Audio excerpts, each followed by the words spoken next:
Magandang umaga. Good morning. Yes. You mentioned that you were into designing sets for theater.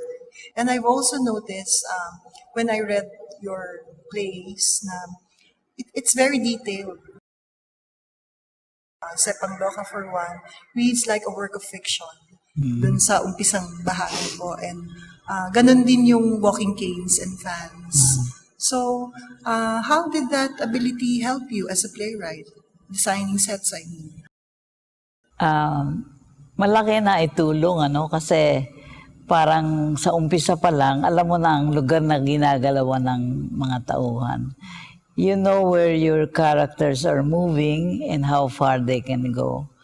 Ako, siguro yung Sepang Loka kaya naging ganun, kasi kauna-unahan dula ko yun. Ang inaaral ko sa Wisconsin, set design. So when you talk of set design, you talk of lights, you talk not only of the set itself, but lights and so on. And so I was directing the play. As a matter of fact, I was told later na when a director comes across a play, what he does is to eliminate the instruction, the stage direction.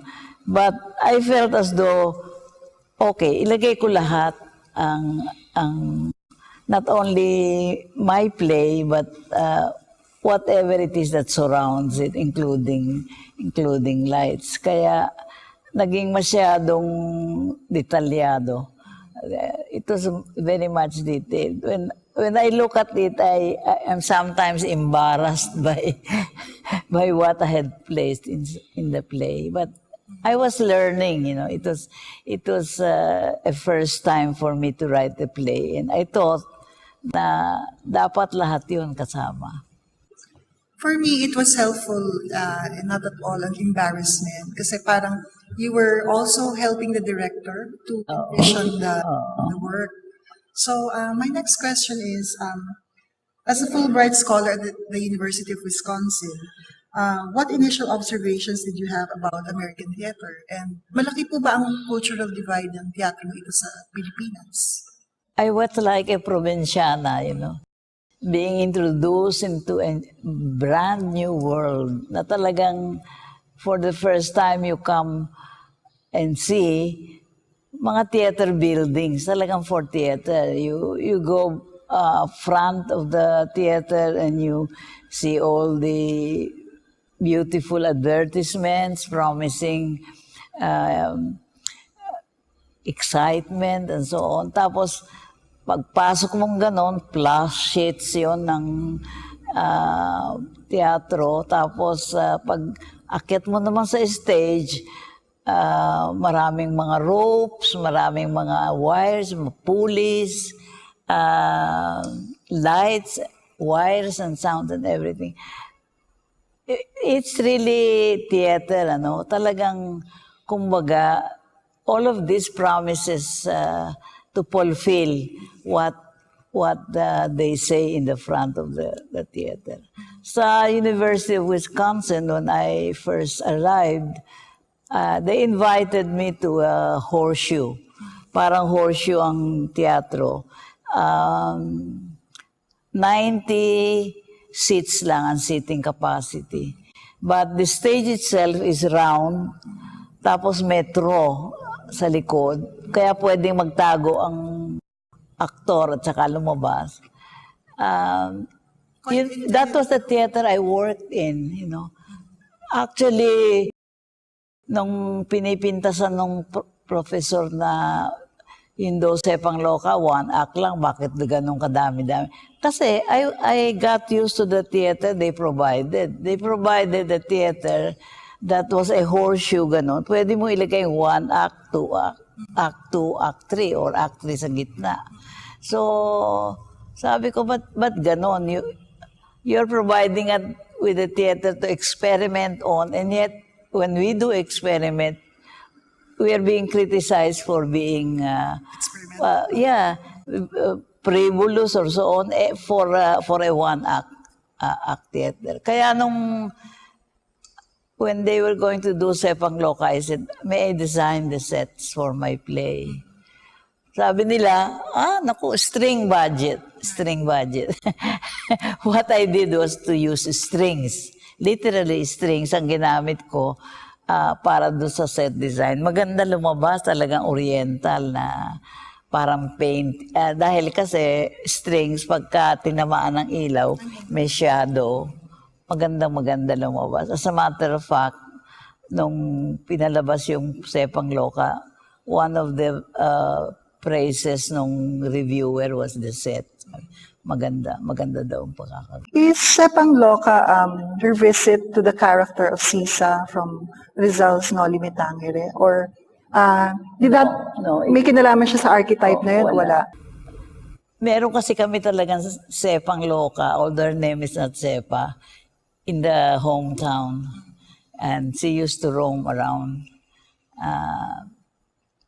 Ang alam ko lamang, she gets pregnant every so often by the town, some towns take advantage of her.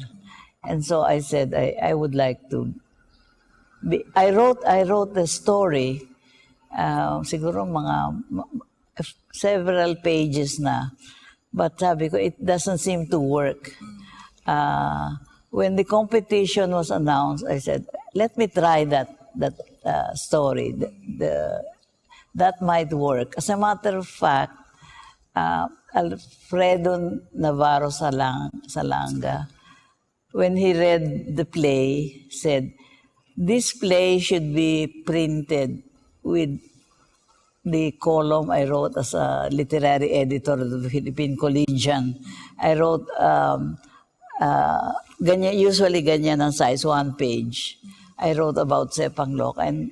And there I expressed my very strong feelings for her. And so Alfredo said, that should be, if ever Sepang Loka as a play is published, that should be the preface. That should be in the beginning of the play. But I was never, in my book, Sepang Loka, I used that essay in the part for tributes, mga tributes. I did not use it as a preface for Sepang Loka, the play. Hence, it is not located in the actual. This is in the book Sepang Loka, yes. May I ask, from where do you gather your material? So you mentioned you once knew a girl named Sepa, tapos siya po yung nag-inspire nung work na Sepang Loka. Yung iba ho, saan nanggaling yung inspiration for? Iba-iba kasi, for instance, yung Ang Bundok, which is a tinatawag nga nilang epic play, when the competition was announced, ang feeling ko lamang na, hindi ko malaman kung merong kaso na meron talagang meron nga. Kasi yung estudyante ko, one of my students was absent for a week. Sabi ko, Wilfred, hindi pwede. Hindi pwede yung nag-absent ka na 1 week kasi skill course English. Sabi niya, I'm sorry ma'am kasi we have to form a human chain. Ano ka kung human chain? That was when he told me about what happened to them sa bundok. But ang mas malaki noon, which I didn't know at that time, talagang naghubad sila. Hubad, babae at lalaki, talagang hinarang nila yung umaakit ng mga truck, i-demolish yung kanilang mga bahay sa bundok. Kaya nga nung lumabas yung play na yon, when that play was performed at the Guerrero Theater, which is what is the premier performance noon. Sabi ni Ben yun ang gusto niya mag-open ng theater. May mga dumating na tiga bundok.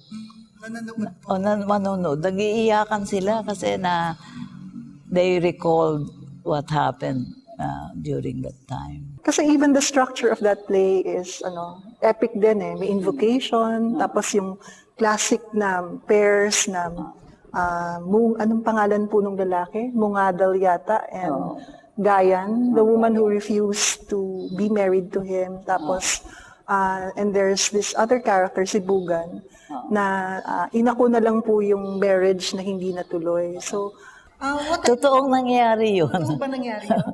Alam mo yun, that's the story of my grandmother. She was, parang she offered herself in the place of her sister kasi the sister eloped. And parang kahihiyan ng pamilya, siya nagtakip. Kaya naging kwento niya yun, bata pa siya, sabi niya gano'n. how old was she then?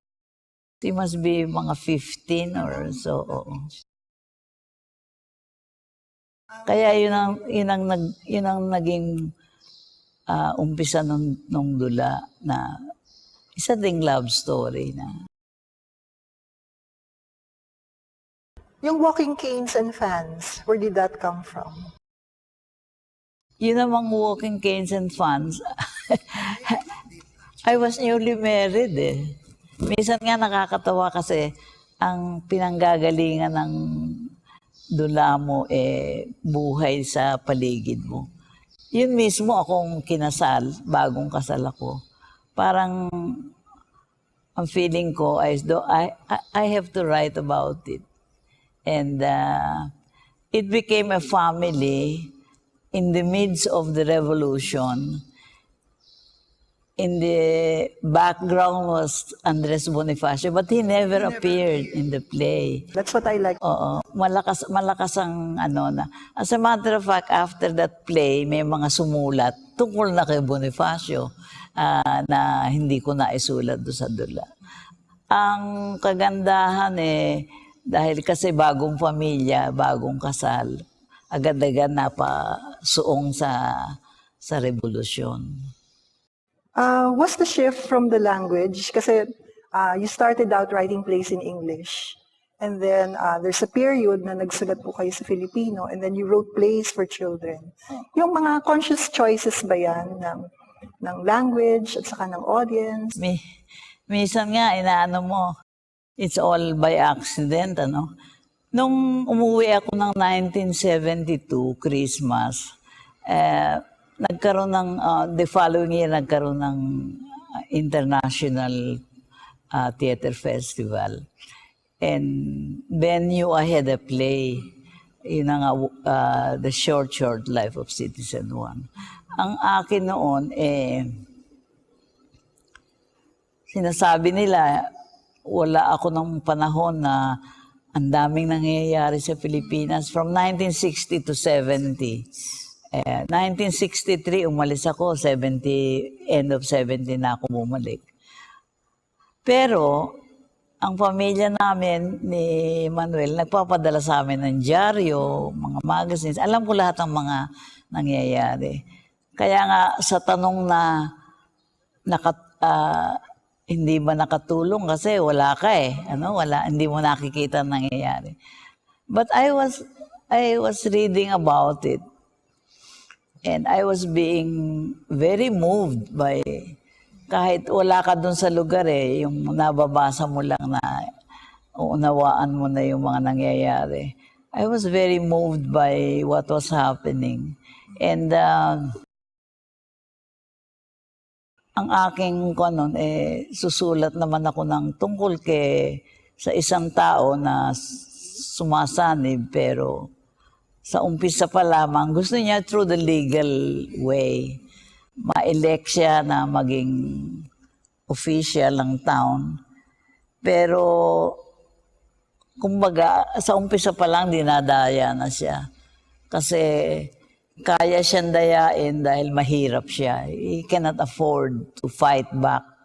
And, nung 68 ko, inumpisahan sulatin, pero 1970, I got a grant to attend the Eugene O'Neill Playwriting Center. Doon ka pupunta para kung meron kang dulang ginagawa, pwede mong tapusin. Parang laboratory. Oo, laboratory. Pero meron isang theater company, yung nanalo ng Nobel, si Wally Soyinka, is a playwright. Oo. He was telling us all about his experience. Sabi ko pa nga, siguro ang bango-bango ng libro mo kasi bawal ang writing instrument eh. What he did was matulis na patpat na yung pinag-anuhan niya ng kape, yung pinaka-brown na yun ang ginagawa niyang ink. Kaya sabi ko, ang bango siguro ng libro. amoy kape. Sabi niya, yun ang sinulat niyang dula, yung pinapalabas niya doon sa ano. Pero kami naman, habang piniprepara niya, kami naman nagdidiskusyon, basta kung anong gusto mong gawin mo. Ako nakikipag-unahan ako doon sa third floor dahil merong typewriting. Wala pang computer na. Nung magbalik ako sa Pilipinas, halos tapos na yung dula. But of course, it was written in English. I've been writing plays, siguro mga pampito na English. Para ba nung pinapanood ko yung palabas, i-embarrass ako. Pati mga cursing, mga lahat, puro English. Ba't baka ako But the humor is very pinagsasalita ng Filipino. English ng aking tauhan, mga Filipino. Parang, doon pa lamang naisip ko na. Although at that time, naiintindihan ng international audience ang nandun dahil international theater. Sabi ko, mula sa ngayon, susulat na ako ng dula in Filipino. I'm from Bulacan. I grew up in a family that spoke Filipino. Hindi naman kami nag-i-English. So, kaya lang ako napasok sa English department. I was really planning on journalism. I wanted to write for the newspapers.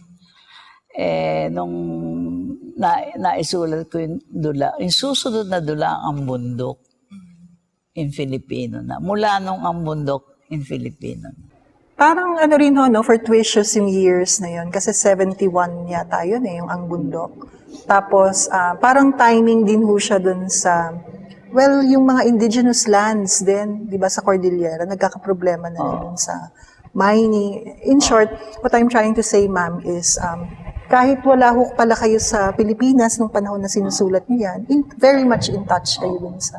Sabi ko nga sa kanila, I was not in the Philippines at that time, but Citizen One got the attention no other play in the Philippines can claim to have gotten, because when it was published and renewed by 3 critics ng Philippine Studies, a total of 8 pages. Kasama nun si Paul Dumulos, one of the 3, si Gabaldon and so on.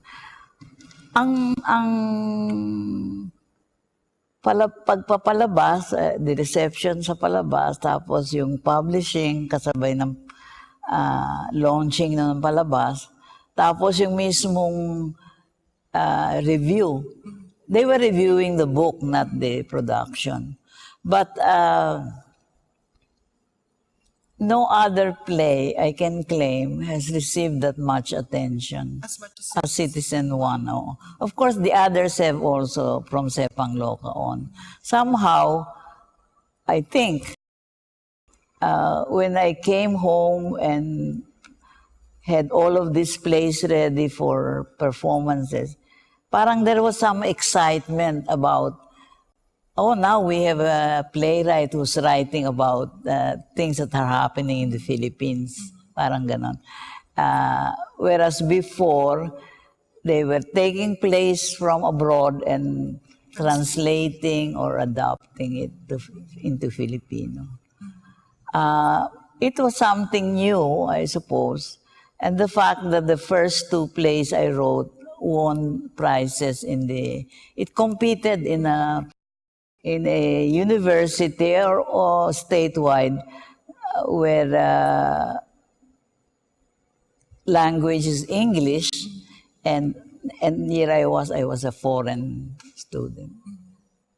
Although those 2 plays should have won first prize, Sepang Loka won 3rd because one judge The 2 judges rated it 1. 1 judge rated it 0. The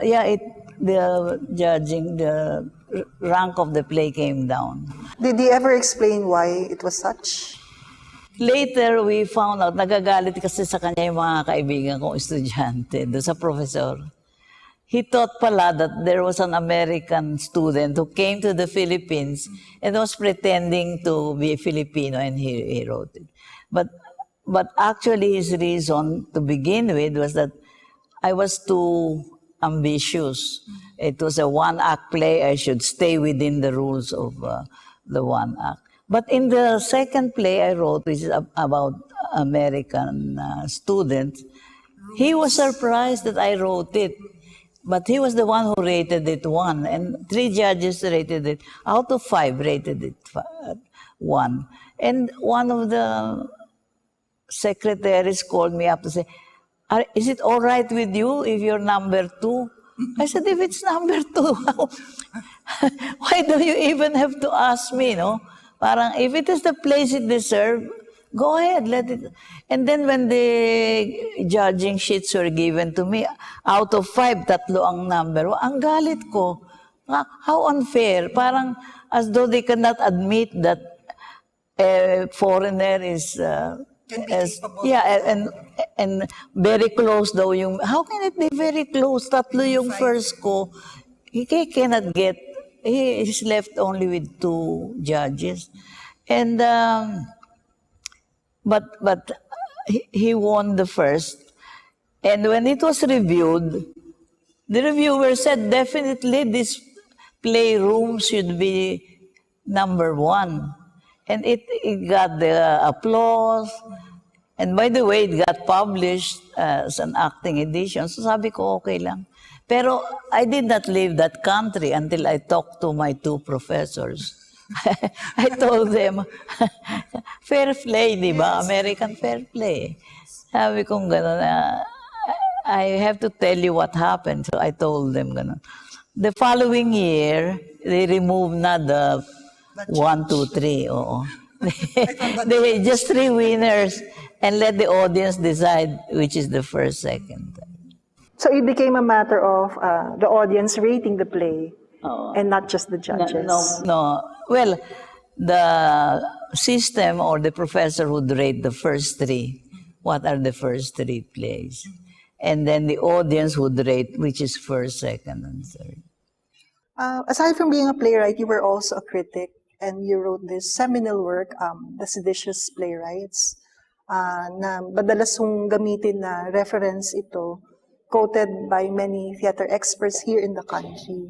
So how did you stumble upon this work? And can you tell us a little bit about the research that you did and such? Before I got married, I had that research grant from ORC, from the university. I was into it because Bulacan is my father's province. My father is Gregorio, and he used to take us there pag summer. We used to do a lot of very foolish things, but those are the things that you do in the summer. I had a cousin who is medyo ganon. So he used to teach us dances, no, ganon. Pero noon, nalalaman ko yung uncle ko merong sarsuela company. Tsaka meron siyang banda. He used to practice, ganon, nalilinig ko. So when I did the research, siyang nilapitan ko, and he took me to all the playwrights, the directors, the actors. Isang araw, he wanted me to go home. All right, it's late now. I'll go home na. Kababae mong tao na dito. Gabi na. Sabi ko, hindi, uncle, pwede ba pumunta tayo dun sa dito sa last name na nasa aking listahan. Di mapilit ako, so he took me. That day pala was the birthday of the playwright. And the wife was thinking of donating the manuscripts. So when I came, medyo gabi na, when I came, she looked at it as a signal na parang akong pinadala ng husband, ng kanyang asawa. And sa akin binigay lahat, isang baul. Binigay niya sa akin yung place which I gave to the Asia Center kasi si Dr. Ben Santos Cuyugan was the dean, but he also helped me in to find the funding for my research. So I donated all the place to the Asian Center. Anyway, that research went on until I was already in the United States. I got a grant from American Philosophical Society. They gave me a grant to do the research. But when I came home, nagkataon, Zarzuela Foundation wanted to publish a book on Philippine theater. I said, I have a manuscript, but it's not complete. If you will give me the funding to go to Washington, D.C., sa Library of Congress, wala kasi tayo, nasira ang ating records dito. And then the archives, I will be able to complete my notes. They gave me the funding, and when I came home, almost all they waited for was for me to write, and then they published the book. And I'm glad because the Encyclopedia of Arts had named it the first book on Philippine theaters. And I was told that later it was one of the most popular books in the library. How important is a sense of history for a playwright? Alam mo, I remember I was into several Asian countries. Nagtataka ako when I look at their monuments and it's dedicated to an abstract idea. For instance, patriotism, yung gano'n, may monument. Samantalang sa Pilipinas, may mga babae nangangabayo. Three-dimensional, ano. Ang kwenta ng ating mga heroes, talagang lumaban sa revolusyon, sa mga revolts, different revolts in the country. Bakit kahahanap pa ng kwento kung saan? Samantalang nandito sila. Ang kanilang mga buhay, talagang mga kwento ng pakikibaka, di ba, sa ano. And kung isusulat mo ang tungkol sa kanila, maipapaalam mo pa sa mga bata ang tungkol sa mga nangyari sa ating bansa. Kaya ang feeling ko nun, eto na. Ito ang isusulat natin, mga dula. I'm glad that after the publication of the book, kasi nando nga yung dula ni Tolentino, sunod-sunod na yung mga palabas, mga sumusulat, mga nantungkol sa ating history. Very important. May wave ho kasi noon ng to look into the Filipino roots, yung identity, mga 70s ho kasi yan, di ba? Yung hinahanap, yung search for the Filipino. Oo, nakabalik na ako nun. You mentioned that between 1960 to 1970, you were living as an expat. So these years, that decade was considered as a dense period of social upheavals. Did you feel like parang ang dami niyo hong na-miss dun sa period na yun kasi nga wala kayo?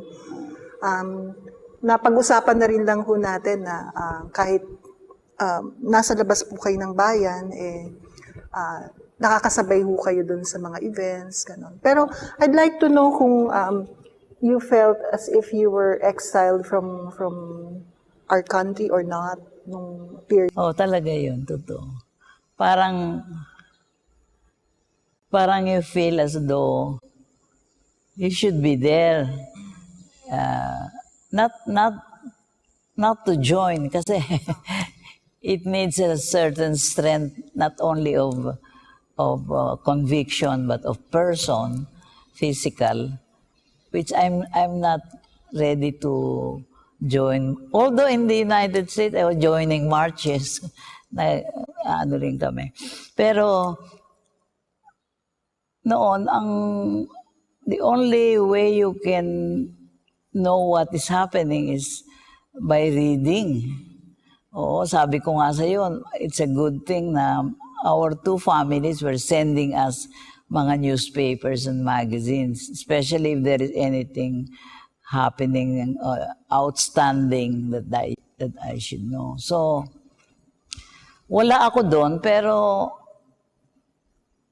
you're still a part of all of that. You cannot physically join it, but sabihin natin parang spiritually nandun ka na rin, di ba? And nung sinulat ko nga yung Citizen One, which I told you, no play has gotten that much attention. It was all based on what I was reading as a person. So there's a Kasi certain my husband was very busy with his PhD studies. We were in the University of Pennsylvania, and one reason he chose that school was because it's near New York, and he wanted me to go to be able to go to theater because there is a business bus na nagta-travel. They collect mga women who would like to see theater. Meron hong ganon. Parang ganon, oo. Once a week, I used to go to New York to watch theater.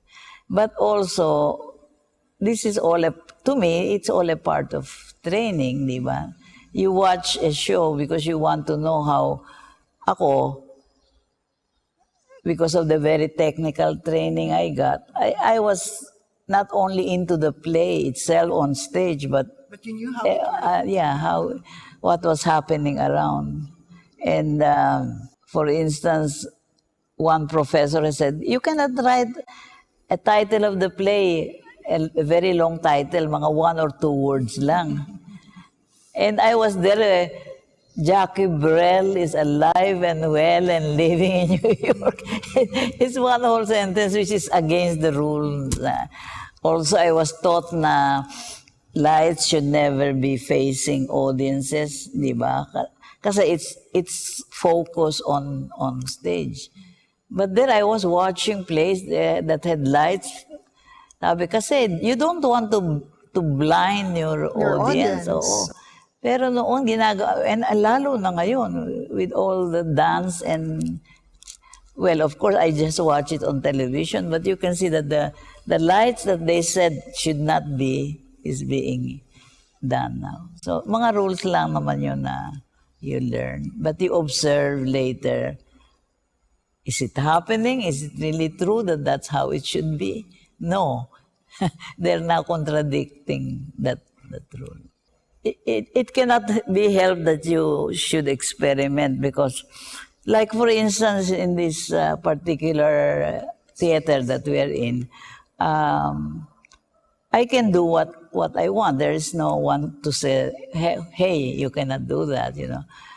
My main concern is that I'm running or I'm telling stories, kasi I'm still the storyteller now, for children who come here to watch a play.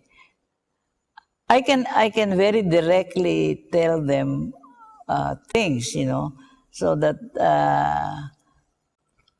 for instance, when I started Land, Sea, and Sky in 1990, first in Japan, what I wanted was for the children to know how important environment is. I usually tell them you don't live in a house. Your house is located on land that is near the sea and there's the sky. So actually, you are a global child. Nakatira ka sa mundo.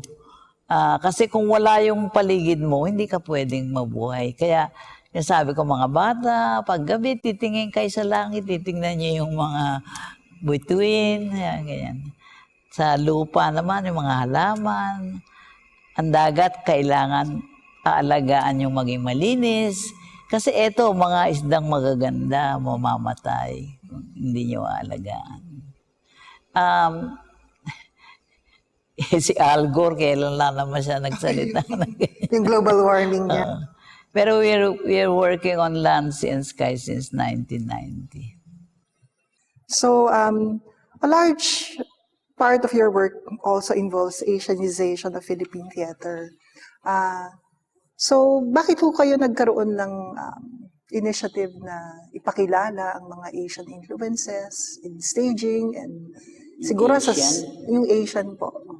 Kasi nabasa ko pa ulit-ulit kung pumapasok yung detail na yun na nagkaroon ho kayo ng ASPAC fellowship, tapos na-acquaint kayo dun sa theater sa Japan, and you fell in love with bunraku puppetry, tapos soon after, nagpakilala ng Asian influences into your work. So, at that time po ba, hindi masyadong kilala ang mga Asian influence sa theater? Kundi may dumadating through the embassies Pero ngayon, mas madalas. Noon, halos wala. Wala tayong alam sa bunraku, sa kyogen, sa kabuki, yung ganong klase. Para ba, napakaganda ng ASPAC kasi hindi lamang nila ako binigyan ng scholarship. They gave me an interpreter. Every day I had a Japanese girl who came with me. Although sometimes she does not know what the play is all about. And I have to explain to her kasi I have my book on the kabuki and the other forms. Pero I fell in love with the bunraku. That was the very elegant theater. I fell in love with it. Hopelessly talaga. If I could bring the theater with me, I will. But what happened was that they gave me a chance to sit with the director on the third floor where I can watch what was happening below. And I was watching children being bused by the bus dumadating. Busloads. Busloads of children. They first explain what the play is all about before they show. Kasi medyo complicated din naman yung mga bunraku plays. And then they explain the puppets and so on. Ang akin natututuhan ng mga bata ang mga pangyayari na nakaraan sa Japan through the puppets. Napakalakas ng influensya. It's a very, very strong influence on children. In my own experience, I have mothers who come to tell me that my child saw your play a week ago or a month ago and still talks about it, still remembers the play. Samantalang something she saw on television yesterday, she had already forgotten. Sabi ko, kasi malaki impact ng live. Yung talagang taong nakikita nilang gumagalaw. So, yan kakong epekto sa mga bata. And children are the actual puppeteers, hindi ba, sa production ninyo? The young. I had to begin with, I had half of the company of repertory ni Ben. Kasi nakakulong siya So sabi niya doon sa kanyang mga tauhan, you go to Tita Amelia and see what you can do to help. And then I was planning on putting on Abadeja for the first time a puppet show. What I did was to audition students from UP. But through my existence as a theater, there were four students, 10-year-old from UPIS who joined the company. And up to now, ano pa rin sila? If I need their help, they come. what is advantageous about them is that they're writers and they're critics. But these are 10-year-old who just submitted themselves to learning puppetry. And as you know, puppetry takes a long time. In Japan, you have to have 14 years to be able to start with the foot, 14 years with the hands, and another 14 years with the head. Oo. So, you must be, by the time kung nag-umpisa ka ng 7, mga 30, 40, you're already A master puppeteer. a master puppeteer. So, in-implement din ninyo kahit yung period of training na yun? Oo, parang naging ganon kasi if they're really going to stay with you, because some of them would come and would go. They're not interested pala. Sabi nila, most of the shy ones are the ones who love this kasi they cover their faces. Ang pinoproject nila talaga yung puppet, hindi sila as a person. That's the difference between the actor who has his body, his face exposed.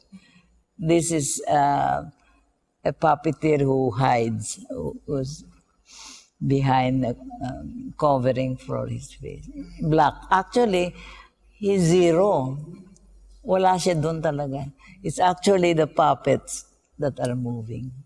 So siguro that's the Asian part then. Sa bagay, we cannot claim that it's only Asian. It's a global thing right now. But whether it originated from India or China, those are the two countries that are competing for that. Where did it really originate?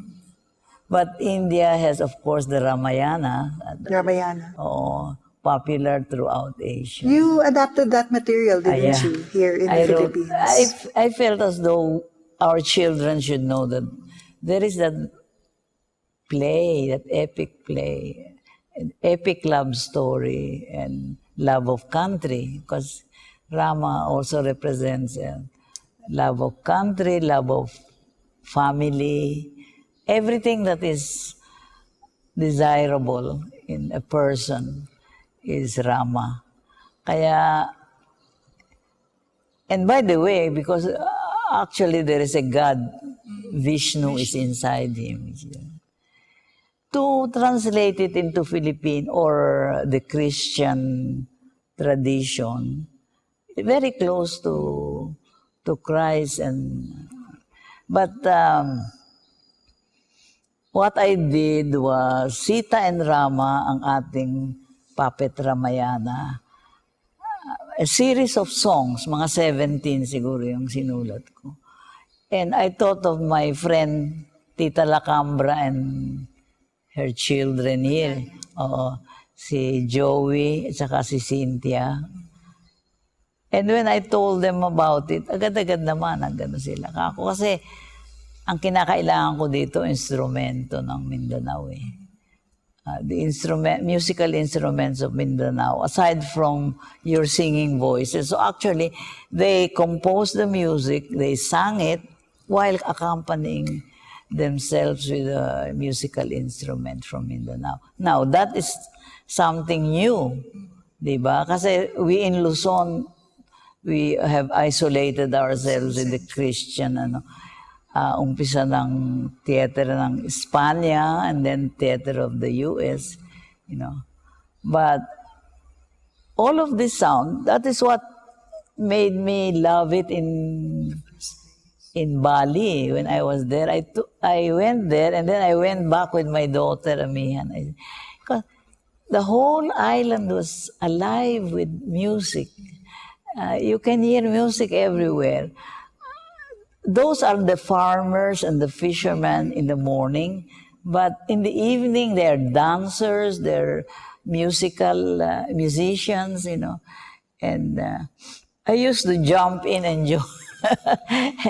join the performances because you cannot pretend to be like a monkey or in a ketchak movement. Pero deeply embedded ho yun sa culture rin nila, hindi ba? Oo. May bata nga, natataka ako, mga bata doon, 150 characters, memoryado nila eh. It also develops the mind. No? 150 characters, good and evil. Kasi for the wayang kulit, for instance, the shadow play, there is only one dalang that moves. But they have 75 good, 75 bad. And he takes Dami ng character nun. Oh. And he controls the music. So the musician behind him are controlled by this dalang. Yung kanyang paa, ginagalaw niya pang ano nang. You talk of theater in the West. This is theater that is just amazing. Amazing ang range, amazing ang demands on the audience. Mas participatory, no? Oh, yeah, but the children watch sa bagay kami nung maliliit na nanonood kami ng mga sinakulo, no? Parang ganun din, ng maliliit na bata. Kasi I lived in Binondo, near Magdalena Street. And Magdalena used to be talagang vacant lot yun. That's where Balagtasan, at doon ko napanood sila Yun yung mga unang Kulientes. place na napanood nyo?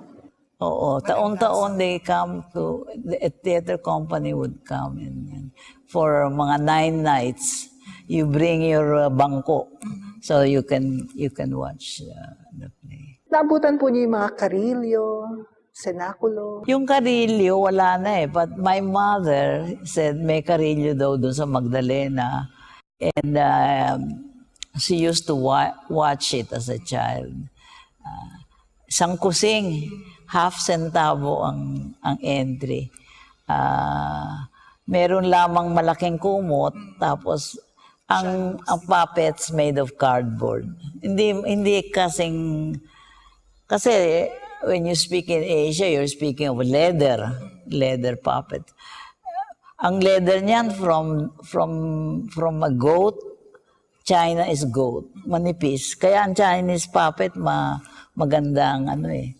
Tapos to the cow, makapal. But when you get to the Midwest, elephant. Ang kakapal ng ano. Oo, mga elepante. Elepante. Balat ng elepante ang ginagamit niya.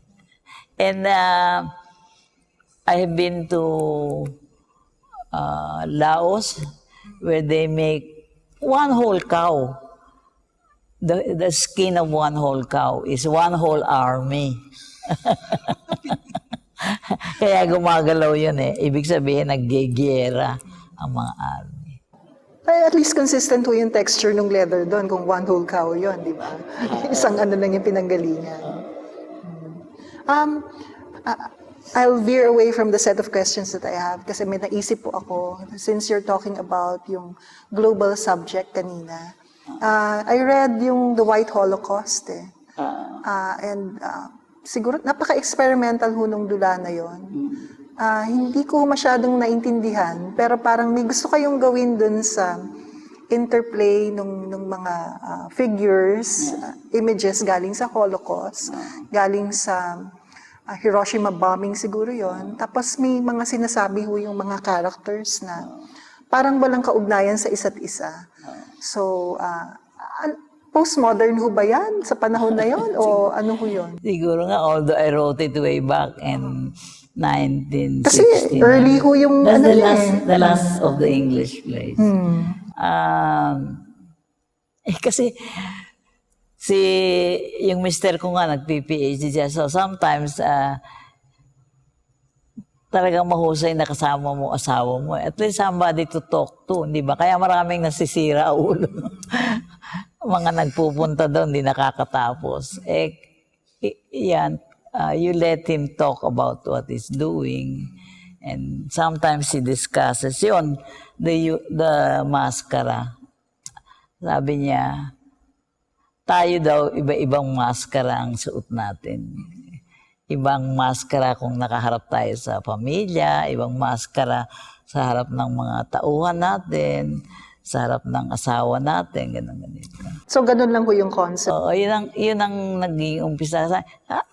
Kung alisin mo yung mga maskara, tapos wala palang muka. So, I thought that was a very stunning idea na walang muka.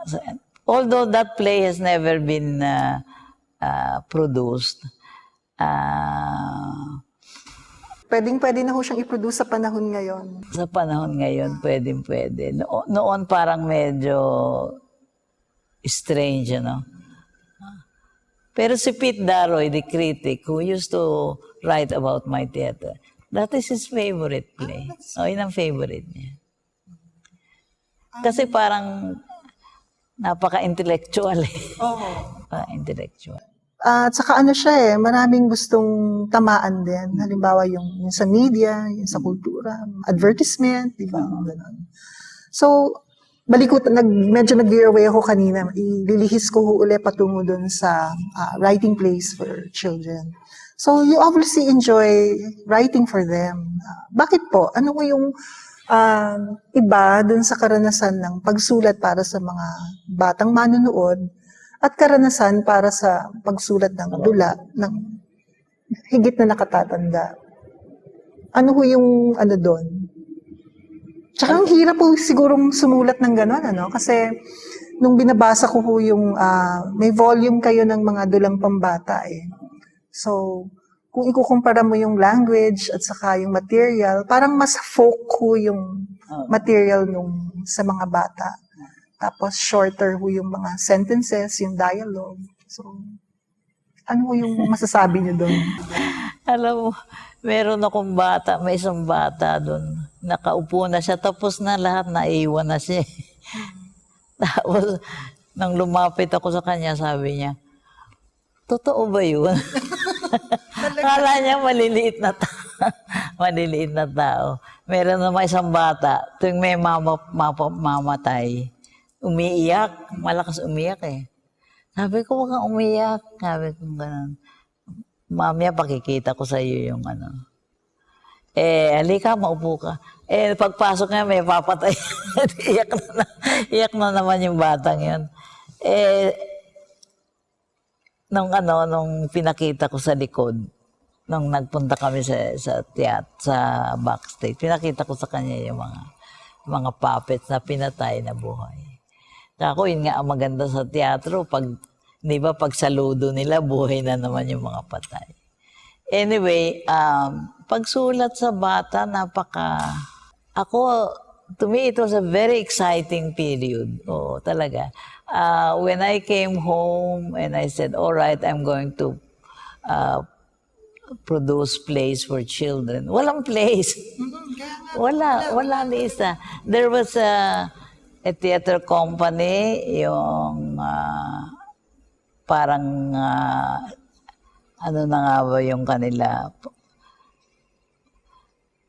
gumagawa ng puppets yung mother niya, siya ang andito pa yan ngayon, nasa US lumipat na siya sa US.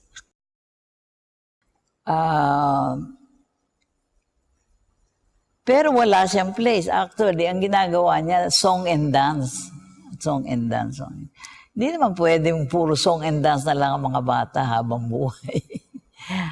Ang ginawa ko, because I'm a researcher, I research into stories for children. I went into books. Sometimes you will find one book for one country, Indonesia. Pipili ka ngayon ng... Actually, what I wanted was just one play for one country. Just so that the children that would know that there is a country like India, China. So for India, the sixth secret weapon, Japan, the counting of the crocodiles, China, the king of the jungle, Malaysia, you cannot please everyone, Thailand, the clever monkey, yung ganun ba? Pero before I went to Asia, I concentrated first on stories from the Philippines.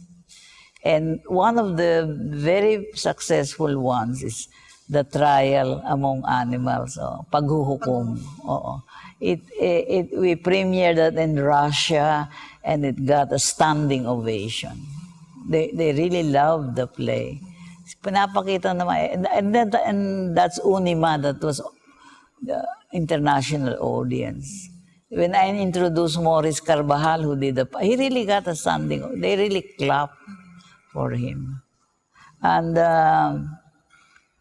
when I started writing, when I chose, first of all, stories where the victorious character is the small one in comparison with the big. The empowerment, ano? Oo, in other words, sabi ko, ang audience ko, mga batang maliliit eh.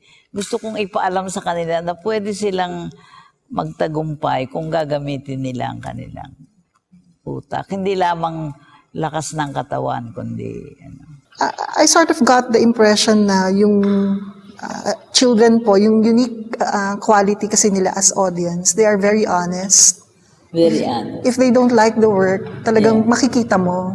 So, siguro, is that one of the come-ons for having kids as the audience? They will turn their backs. And they're the most active audience. I remember the first time we did kung paano pinatay ng Ibaloy ang higante, how the Ibaloys killed the giant that Ben directed. Napapalis ang audience pag kumapasok yung higante. One who's playing higante. One time, it was even Ben who played the higante. And what happens is that nawawala ang audience sa seats. And they're all running to the side. Because you don't get that for a grown-up audience. You get it from children. They were truly frightened. They were really they were not empathized. They were into the play. Whatever was happening to them was real, you know.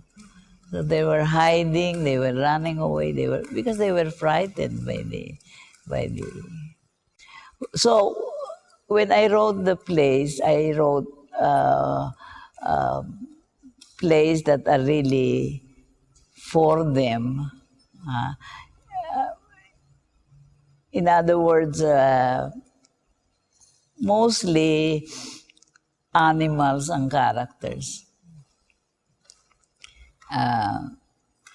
And because animal or dolls, like in Abadeja, are very close to childhood, they regard them as dolls or as pets or as toys. Mas maganda ang reaction nila because they're reacting to something they love, you know, they're familiar with. And then the stories, especially the very strong storyline and very clear ang focus toward the ending. Naiintindihan ng mga bata what the plays are. In other words, as differentiated from plays for grown-ups, plays for children are really intended to really tell a story. That is the and of course I got mine from stories. So that seems to be a basic requirement then, ano, yung storytelling function din po ng ng. Siguro the first rule would be simplicity, no? Would be you are talking or you are to an audience, you're playing to an audience of very young people, limited ang experience and limited ang language and so on. You have to be like them. In other words, I have a member of my company who said, "Ma'am, I don't like naman. I will be babysitting." Ay kako, you're in the wrong field if you regard it that way. Because what can you do? We're really working for children. You have to be like a child yourself and write what is understandable to them, what they would appreciate. Children also, I found out, love to laugh. Mabilis tumawa eh. Tumawa. In other words, pagka may palabas ka, yung pag nakita nilang nakakatawa, talagang hagal pa ka ng tawa niya mga bata. At ang sarap po sigurong pakinggan nun, ano, na napatawan niyo sila. Oo, kung napatawa mo sila. Kasi, sabihin mo, it's easy. No, it's difficult. It's difficult to write. So, ang lawak na ho nung napuntahan ng playwriting ninyo eh. So, you began with some themes na katulad ho ng Rooms na adult yung kanyang pinag-uusapan. Tapos may historical plays din ho kayo. Nag-experiment din ho kayo sa language at saka sa concepts dun sa White Holocaust. Tapos meron kayong indigenous period dun sa Ang Bundok. Tapos meron din kayong mga triptych na mga plays na tungkol sa pag-ibig at different levels. But by the way, I wrote also about Tolentino, Aurelio Tolentino. Oo. So, are there any other milestones that you'd like to see in Philippine theater? Siyempre, ang sasabihin ko yung tungkol sa akin. Ako siguro napagdaanan ko na halos na. Hindi na ako makaisip ng hindi ko pa nagawa except the writing of a novel, which I'm trying to do now. Sabi ko, kailangan bago lahat, makasulat naman ako ng kahit isa lamang novela. Meron ba tayong tropa na would like to undergo or project yung parang history ng theater, lahat ng mga nangyari? Kasi kung merong nag-umpisa tayo talaga sa siguro teatrong malapit sa Asia nung before Spain. Nung dumating ang Espanya dahil nagtuturo sila tungkol sa relihiyon, ginamit nila ang teatro as a means of getting to the people. As a matter of fact, yung puppet passion ko, ang unang iniisip ko noon yung 7 palabras eh. Kasi pagdating sa bandang huli, yung mamamatay si Christ, yung wooden Christ na talaga yung ulo bumabaksak. And sabi ko, pwedeng puppetry yun na. And later on, I found out that in Oberammergau in Germany, they actually have every 10 years, naglalabas sila ng puppet passion. Pero sabi sa akin ng isang Aleman na director, oh, why do you want to see Oberammergau when you have a beautiful puppet like this Virgin Mary? Gusto niya.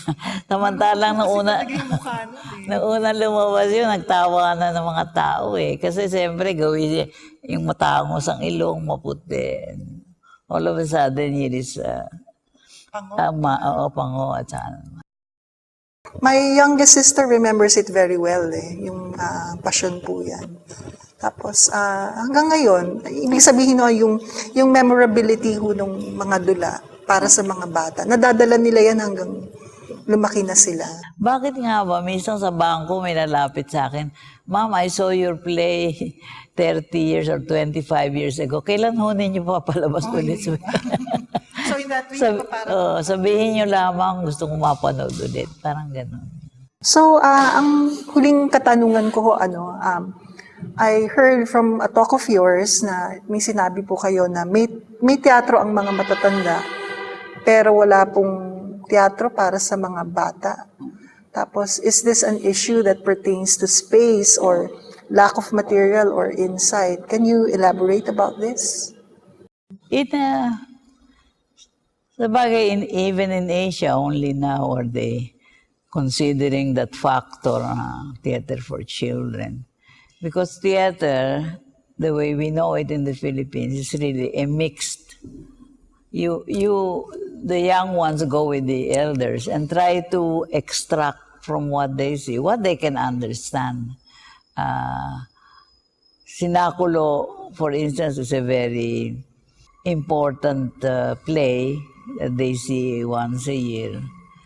Papanood nila. Kami noon, because of my parents, my father used to love Sinakulo and Balaktasan. My mother used to love mga vaudeville film. Kaya, kumbaga, may kasama kami sa sinasara niya yung tindahan namin. He used to close the store and then we used to go to. And we were living in an area in Binondo that is close to the opera house, the movie house. Hub din mo kasi yan di ba, yung Binondo? Oo, doon kami na lumaki. As a matter of fact, may mga aktor doon nakatira. Nagre-rent, they rent in the same Benavides Street.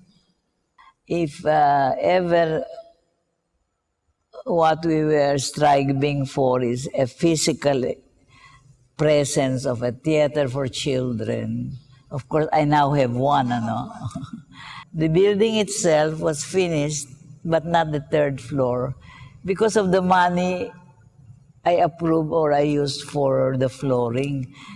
It cost a lot of money. I could not even finish the toilets. But the architects were assuring me that with this kind of roofing or flooring, I don't have to be afraid even if there's an earthquake. And because our children, I thought it would be the safest.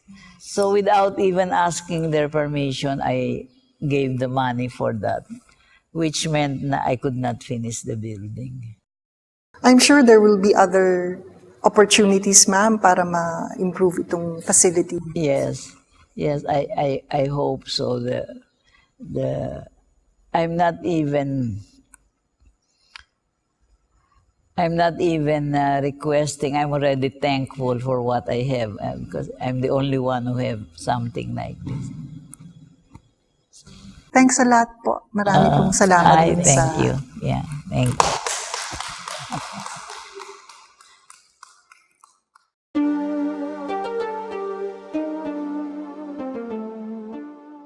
I would like to read a very short piece entitled Sepang Loka from my book Sepang Loka and Others, because the late critic Alfredo Navarro Salanga used to say that this piece should be read or should be printed as a preface to the play Sepang Loka.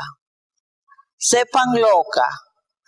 They found Sepang Loka slumped over the mouth of a mud well, dead. The townspeople who found her pulled her out and laid her on the grass, discovered too her child, its tiny mouth and nostril choked up with mud and sand inside the slimy green of the well. The townspeople who gathered that evening worked without talking much, the menfolk especially.